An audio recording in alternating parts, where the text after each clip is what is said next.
মেয়েদের মাঝে দেখা যায় এমন 4টি সাধারণ খারাপ অভ্যাস। নাম্বার 1, অতিরিক্ত ওভার থিঙ্কিং করা। নাম্বার 2, নিজেকে অন্যদের সাথে তুলনা করা। নাম্বার 3, না বলতে না পারা কিছু কথা যা মনের মাঝেই থাকে। নাম্বার 4, আবেগে দ্রুত সিদ্ধান্ত নেওয়া। কেউ যদি তোমাকে আই লাভ ইউ বলে, তাহলে খুশি হওয়ার আগে এটা অবশ্যই জিজ্ঞেস করে নিও যে কতদিন পর্যন্ত তুমি আমাকে ভালোবাসবে। কারণ আজকাল মানুষ সময়ের সাথে বদলে যায়। মানুষকে বানানো হয়েছে ভালোবাসার জন্য, আর জিনিসকে বানানো হয়েছে ব্যবহার করার জন্য। কিন্তু বর্তমান সময়ে জিনিসকে মানুষ ভালোবাসে আর মানুষকে ব্যবহার করে। যদি প্রিয় মানুষটি আপনার জন্য সঠিক নয় আর সে আপনার জীবন থেকে চলে যাচ্ছে, তাহলে ভালোই হবে যে সে একজন ভুল মানুষকে ছেড়ে সঠিক মানুষের জন্য জায়গা বানাচ্ছে। যদি সে চলে যায়, তাহলে তাকে যেতে দাও। সঠিক মানুষ আপনার জীবনে অবশ্যই একদিন আসবে।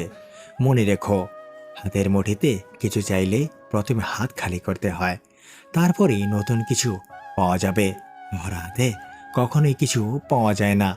যদি তোমার মনে হয় যে প্রিয় মানুষটি সঠিক নয়, তারপরেও তোমার মনে হয় তুমি সেই মানুষটির সাথে থাকতে পারবে, তাহলে তুমি একটা খালি পেপার নাও।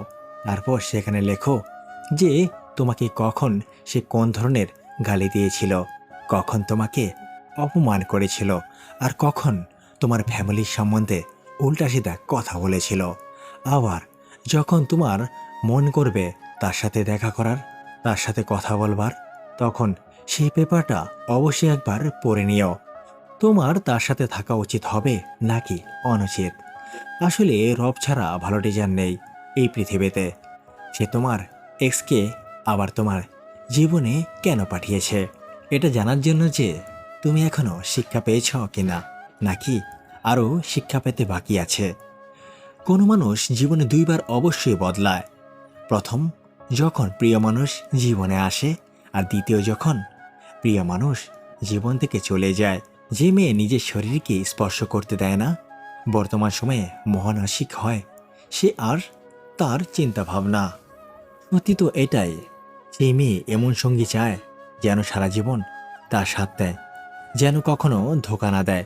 এরকম ভিডিও পেতে আমাদের পাশেই থাকুন। ধন্যবাদ সবাইকে। আবার দেখা হবে আমাদের পরবর্তী ভিডিওতে। সে পর্যন্ত ভালো থাকবেন, সুস্থ থাকবেন। খোদা হাফেজ।